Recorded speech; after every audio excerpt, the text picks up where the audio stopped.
tingin niyo ba si, former Governor Chavit Singson ay isang whistleblower, reformer, or isa lang political operator?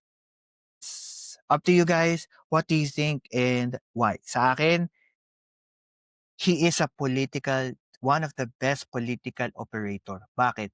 Alam niya at alam natin na isa siya sa rason kung bakit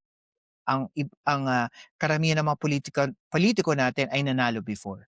At karamihan din ng mga politiko natin ay nasangkot sa korupsyon at dahil nga sa kanya, napabagsak din si Pangulong Erap before, 'di ba? Ang dating ang dami niyang nagawa before na masasabi natin na he is actually good in politics, 'di ba? So yun lang. And also, dahil eto na, we're at the end of our podcast, um, this is one of the examples na lagi ko sinasabi to any podcast na ako'y umaakyat. Lagi ko sinasabi that marami tayong maririnig, especially ngayon, na gustong pabagsakin ng Pangulong Marcos, pababain.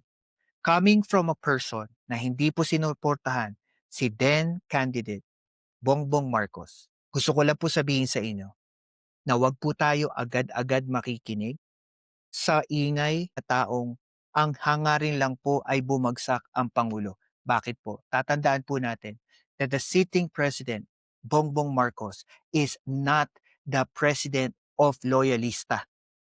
He is the president of loyalista, DDS, Iskonyan, the rest of the Filipino people, kahit mga OFW na Pilipino po sa ibang bansa, he is still their president.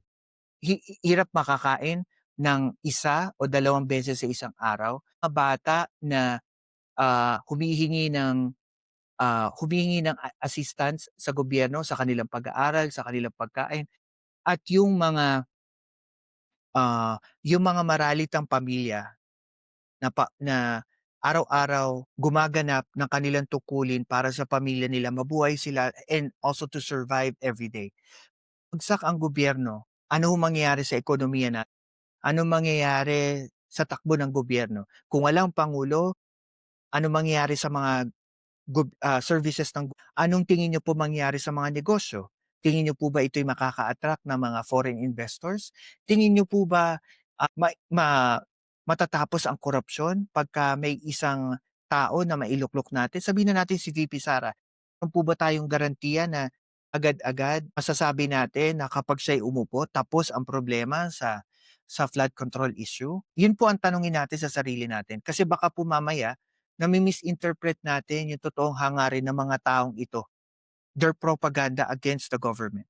Baka nami-misinterpret natin na porket nasa isang grupo, kailangan paniwalaan natin yung sinasabi nila. Tandaan niyo po, these are only political characters, politician lang. Kung ano po mangyari sa inyo, kung di kayo makakain bukas, maaksidente kayo, they don't care. Kung mawalan kayo ng panggastos bukas, magkulang kayo sa budget nyo, these politicians don't care. Ito na po yung pagkakataon and I'm calling everybody. Ito na yung pagkakataon.